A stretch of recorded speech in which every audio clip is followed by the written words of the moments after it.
The groan of stressed metal was the first warning, a low, guttural sound that vibrated up from the soles of their shoes. The second was the sickening lurch, a momentary freefall that stole the air from their lungs and replaced it with a jolt of pure adrenaline. Then, with a final, shuddering clang, the elevator car for Mercy General Hospital's West Tower stopped dead between the 14th and 15th floors.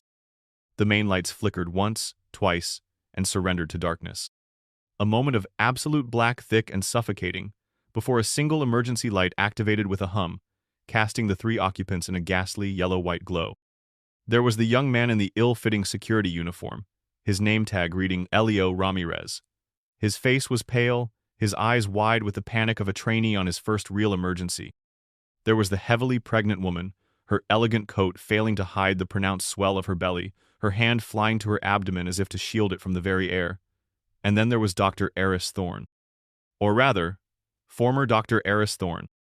Today, she was just Eris, a medical device sales rep who had spent the last hour failing to sell a new line of surgical clamps to an unimpressed hospital administrator. She clutched the handle of her sample case, the smooth leather, a poor anchor in the sudden chaos. Her own heart hammered against her ribs, a frantic drumbeat in the sudden, ringing silence. "Okay," Leo said, his voice an octave too high. "Okay, nobody panic. Standard procedure, the backup generators will kick in." They didn't.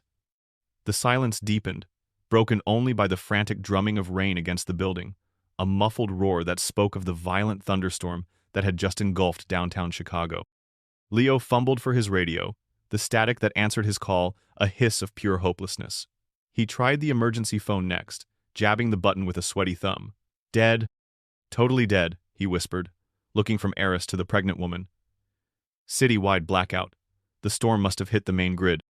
The pregnant woman, whose name Eris did not know, let out a sharp, involuntary gasp. She leaned against the polished steel wall, her knuckles white. "Ma'am, are you all right?" Eris asked, her voice calm by instinct, a relic of a past life. The woman forced a tight smile. "I'm fine, just a little cramp. Braxton Hicks, I'm sure." But Eris saw the sheen of sweat on her forehead, the subtle tremor in her hands. She saw the way the woman's eyes squeezed shut, bracing against a wave of pain she was trying desperately to hide. It wasn't Braxton Hicks. Eris knew pain. She had spent a decade of her life reading its language in the taut lines of a patient's face, the shallow catch of their breath.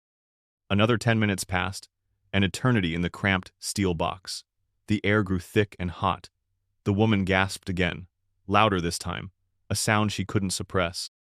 She slid down the wall to sit on the floor, her breathing coming in ragged pants.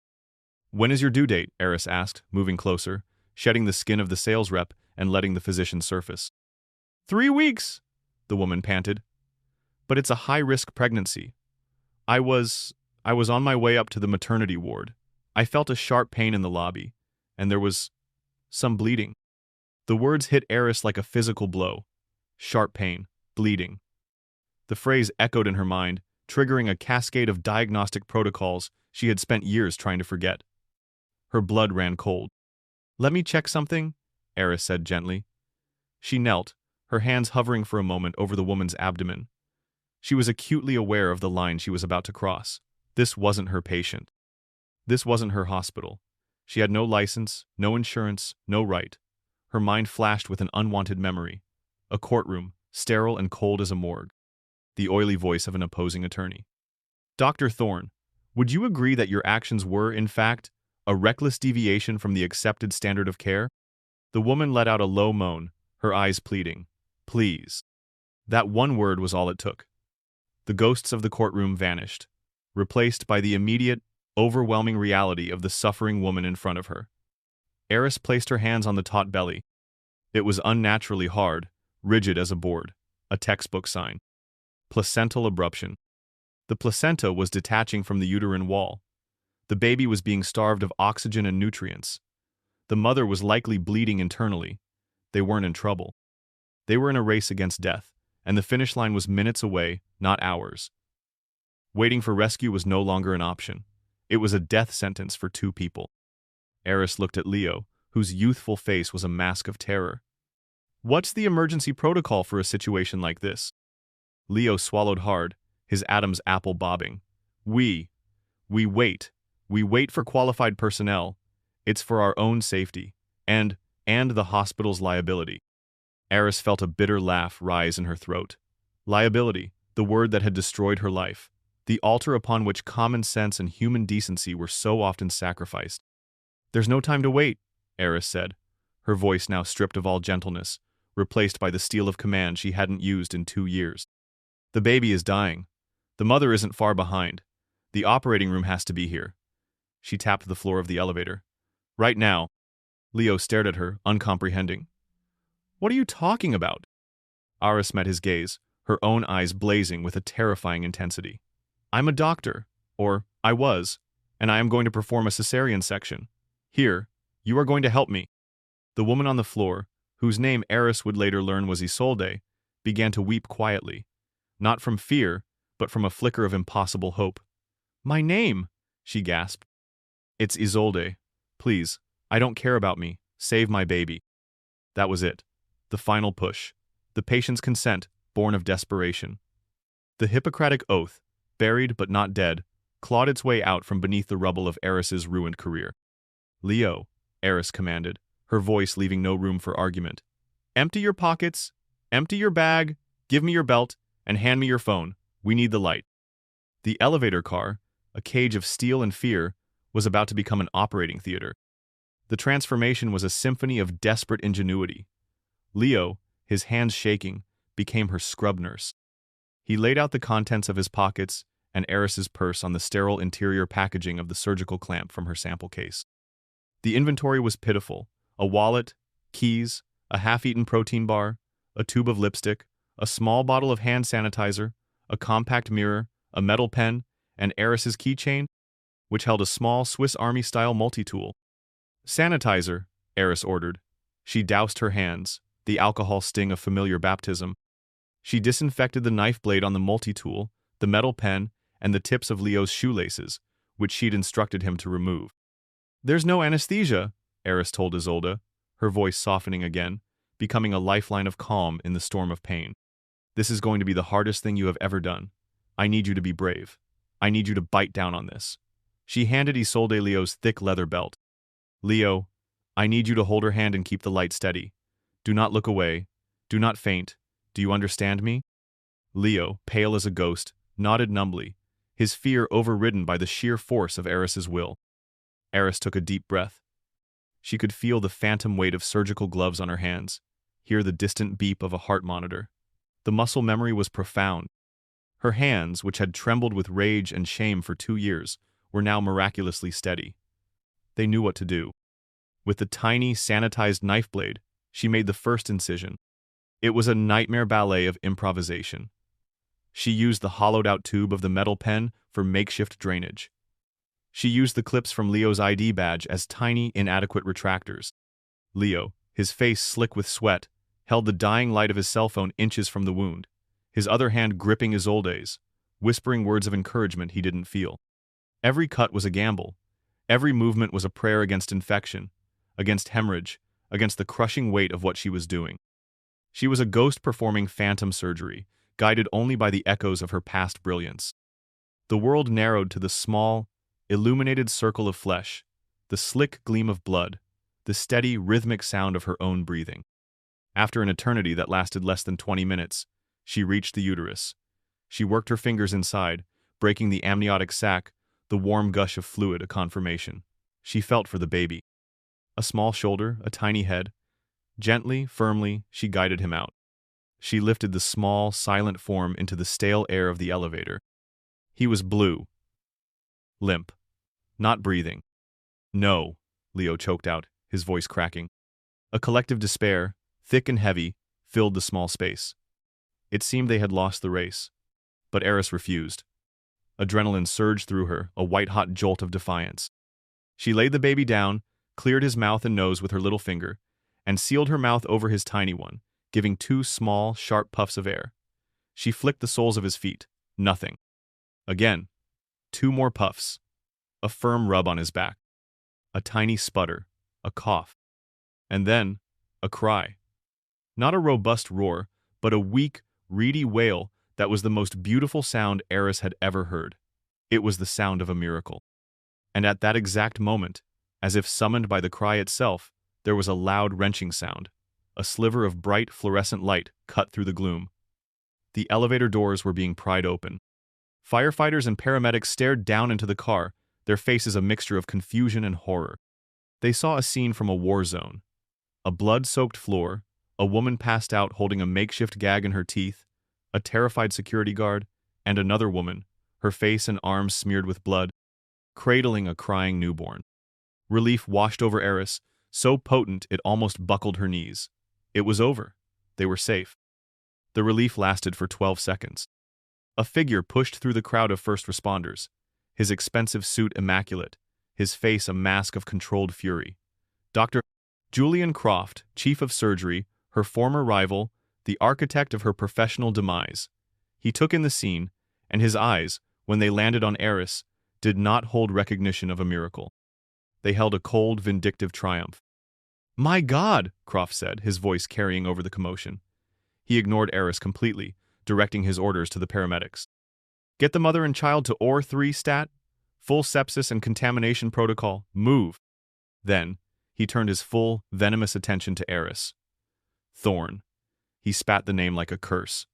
"What in God's name have you done?" "I saved them," Eris said, her voice hoarse, the baby still cradled in her arms. "You saved nothing," Croft sneered, his voice low and dangerous. "You assaulted a patient. You performed an unlicensed, unsterile, barbaric procedure in a metal box. This isn't heroism. This is aggravated assault." Before Eris could process the viciousness of the attack, another figure appeared beside Croft, a woman in her 50s, with a severe haircut and a face that looked like it had been chiseled from ice. Eris recognized her instantly. Karen Miller, the hospital's head of risk management and legal affairs. The woman who had accepted Eris's resignation 2 years ago, with a chillingly pleasant smile. Miller's eyes swept over the scene, not with human concern, but with the cold calculation of an actuary assessing a natural disaster. "Secure the area," she commanded the hospital security that had followed her. "This is a potential crime scene. The individual," she nodded at Eris, refusing to use her name, "is to be detained. She is not to leave the premises." Paramedics gently but firmly took the baby from Eris's arms. She felt a profound, aching loss as he was whisked away. She saw Isolde being loaded onto a gurney, her eyes fluttering open. The woman tried to speak, to look at Eris, but she was too weak, and was gone down the hall in a flurry of activity. The whiplash was staggering. One moment, she was a savior, a vessel for a miracle. The next, she was a criminal, a liability, a thing to be contained. The warmth of her triumph was extinguished by the icy flood of accusation. She was alone again, covered in the blood of the lives she had just saved, and the wolves were closing in. The interrogation took place in a windowless security office in the hospital's basement, a room that smelled of stale coffee and institutional indifference. Eris sat at a small metal table, the blood on her clothes now dry and stiff. Across from her sat Detective Harding, a man in a rumpled suit whose weary cynicism seemed to be a permanent feature of his face. Flanking him, sitting slightly behind as if they were his handlers, were Dr. Croft and Karen Miller. It wasn't an inquiry, it was an indictment. "So, Miss Thorne," Harding began, deliberately using Ms. instead of Doctor, "let's go over this again. You, a person with no current medical license, decided to perform major abdominal surgery in a stalled elevator." "It was a necessary intervention," Eris stated, her voice flat with exhaustion. "The patient was presenting with a classic placental abruption. Without immediate delivery, both she and the baby would have died." Croft let out a condescending sigh. "A field diagnosis made under duress and without any proper equipment. For all you knew, it could have been a uterine rupture, in which case your blind cutting could have caused a fatal hemorrhage. The standard of care, the only standard of care, is to stabilize the patient and wait for trained professionals in a sterile environment. There was no time to wait." Eris's voice rose for the first time. Her abdomen was rigid, the bleeding was accelerating. "You know the protocol as well as I do, Julian. Waiting wasn't an option. The hospital's protocol is to not have unlicensed individuals performing surgery on our property," Karen Miller interjected, her voice like chipping ice. "What you did, Miss Thorne, has opened this hospital up to an unprecedented level of liability." Not to mention the risk of infection you expose that mother and child to. Our legal team is assessing the damages. Damages. The word hung in the air. She hadn't caused damages, she had prevented them. She had prevented 2 deaths. Harding leaned forward, his eyes narrowed. Let's talk about motive. It seems awfully convenient, doesn't it? A disgraced doctor, looking for a way back into the spotlight. A dramatic rescue. Sounds like a pretty good story. Were you hoping to play the hero? Get your name in the papers? The accusation was so vile, so far from the desperate reality of the elevator, that Eris could only stare at him in stunned silence. They were twisting her act of saving lives into a selfish, premeditated publicity stunt. Leo was brought in next. The young security guard was trembling, clearly intimidated by the 3 authority figures. But to his credit, his loyalty to the woman who had performed a miracle in front of him held firm. She was incredible, Leo said, his voice shaking but earnest. She was calm. She knew exactly what to do. That baby was blue, man. It wasn't breathing. She saved it. She saved them both. Croft waved a dismissive hand. The boy is impressionable. He was panicked and has clearly romanticized the event. His testimony is unreliable. And that was that. Leo was dismissed, and the focus returned to Eris. The interrogation circled for another hour, a relentless assault of medical gaslighting, legal threats, and cynical accusations. Finally, Harding stood up. Eris Thorne, he said formally, you are under arrest for aggravated assault and practicing medicine without a license. The humiliation was a physical force. She was handcuffed, the cold metal biting into her wrists. She was led through the basement corridors, past staring hospital employees. She was photographed, fingerprinted, and placed in a cold, concrete holding cell at the local precinct. The heavy steel door slammed shut with a sound of absolute finality. She was alone in the dark, the heroic adrenaline replaced by the bitter, familiar taste of injustice. Within hours, the story exploded, but it was a twisted, monstrous version of the truth. Karen Miller, a master of corporate spin, held a press conference. She spoke of a grave incident at Mercy General, involving a former physician with a documented history of malpractice. She praised the swift action of Dr. Croft and his team in saving a mother and child from the consequences of a reckless, unsanctioned procedure. The media, hungry for a villain, devoured it. Aris watched it on a small television bolted to the wall in the precinct's booking area. Her own face, a grim, 2-year-old photo from her malpractice hearing, flashed on the screen. Disgraced doctor's elevator surgery sparks criminal probe. Hospital horror. Woman butchered in elevator by former surgeon. They were calling her a butcher. Croft was being interviewed, his face a mask of solemn concern. Our primary focus is on the long-term health of the mother and child, who are thankfully now in stable condition thanks to the world-class care they received once they were extracted from that dangerous situation. He was taking credit. He was painting himself as the hero who had saved them from her. The rage that burned in Eris's chest was so hot it felt like it would incinerate her from the inside out. They weren't just prosecuting her, they were erasing her. A small, local news blogger, known for her skepticism of corporate PR, posted a dissenting article. Something doesn't add up in Mercy General's elevator incident, the headline read. And from his home computer, having been suspended from his job pending an internal review, Leo Ramirez started a hashtag on social media. It was a feeble digital cry in a hurricane of misinformation. Elevator hero. In the opulent tranquility of the hospital's VIP wing, a suite larger than Eris's entire apartment, Princess Isolde of Eldoria awoke to the gentle cooing of her newborn son. The room was filled with flowers. Her husband, the handsome and serious Prince Klaus, was by her side. Her parents, the reigning king and queen of the small sovereign principality of Eldoria, had just arrived from Europe, their faces etched with concern. Dr. Croft entered the room, his demeanor, a perfect blend of deference and professional warmth. He updated her on her condition, on the baby's perfect health, and on the exemplary care they were receiving.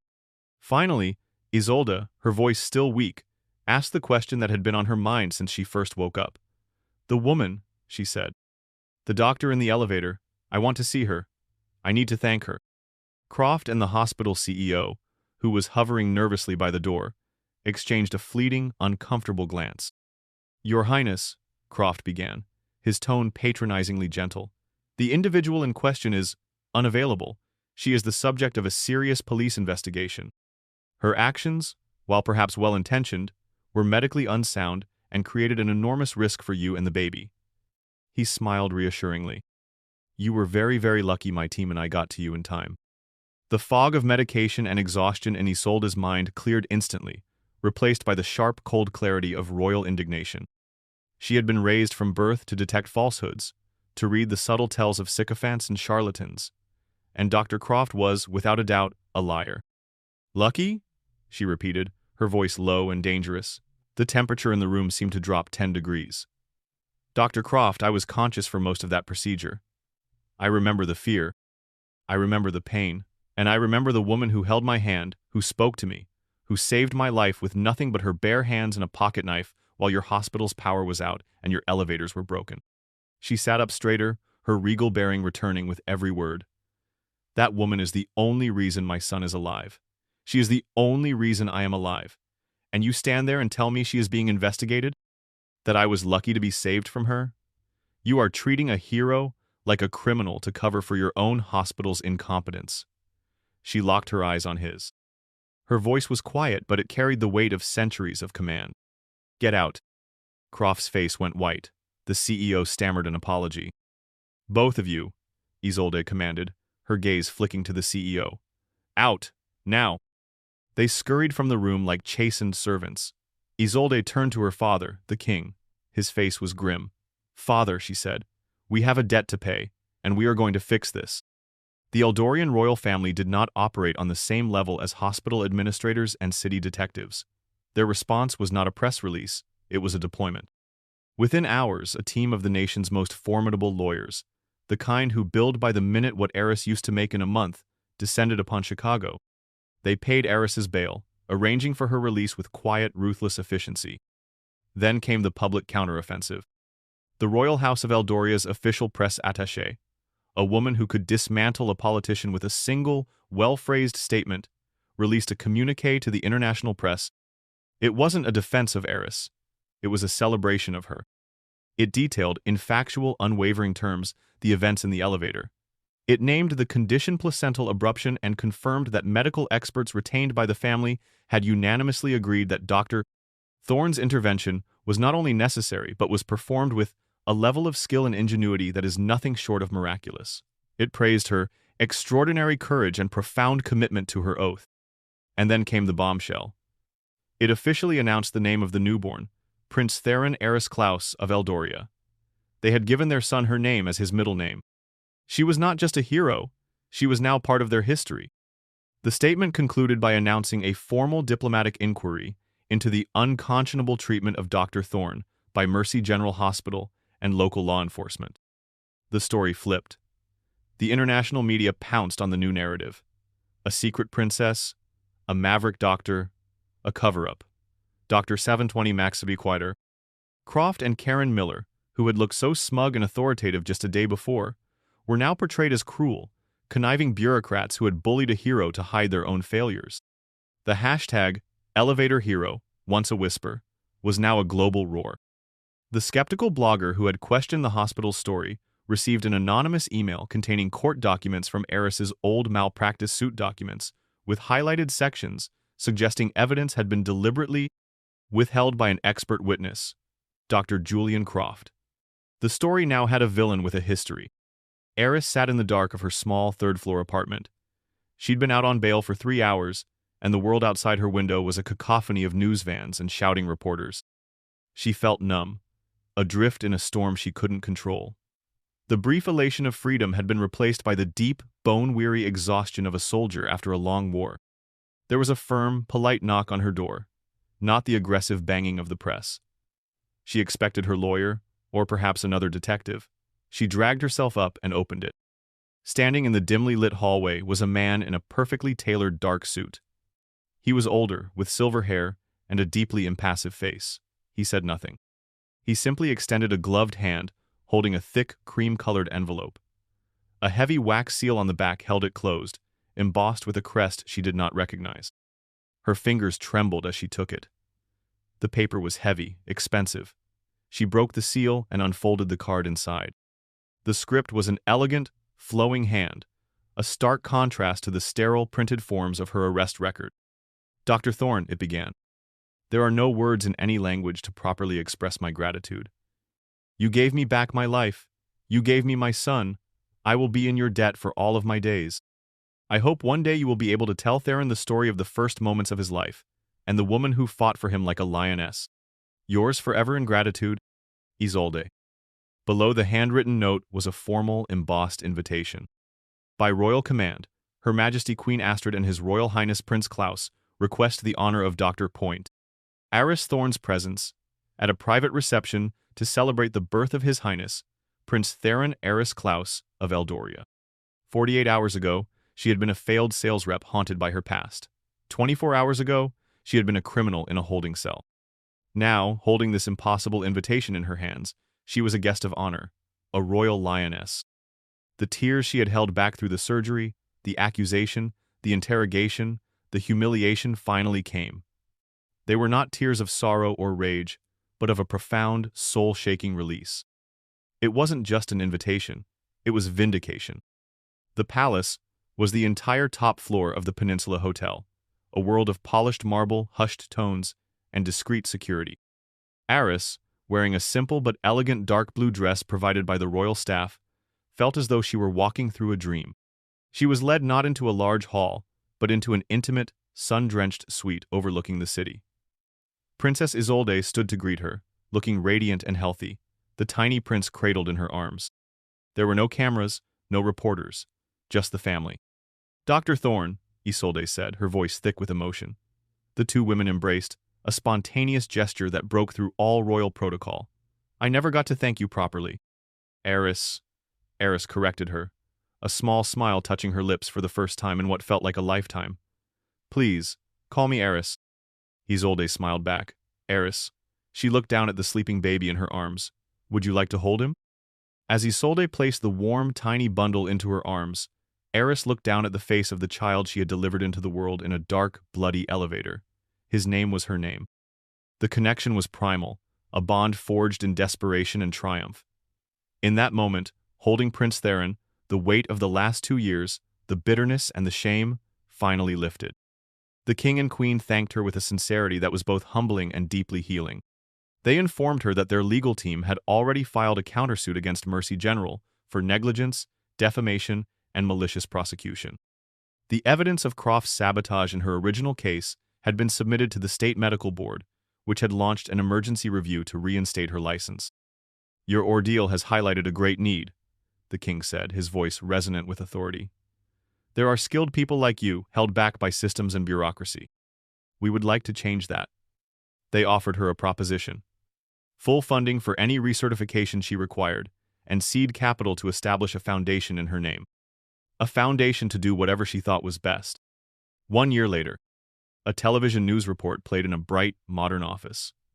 The anchor was summarizing a story that had long since faded from the front pages. Dr. Julian Croft had been permanently stripped of his medical license for a cascade of ethics violations, including perjury. Mercy General Hospital, after a devastating public inquiry, had settled for an astronomical sum, and its CEO had been replaced.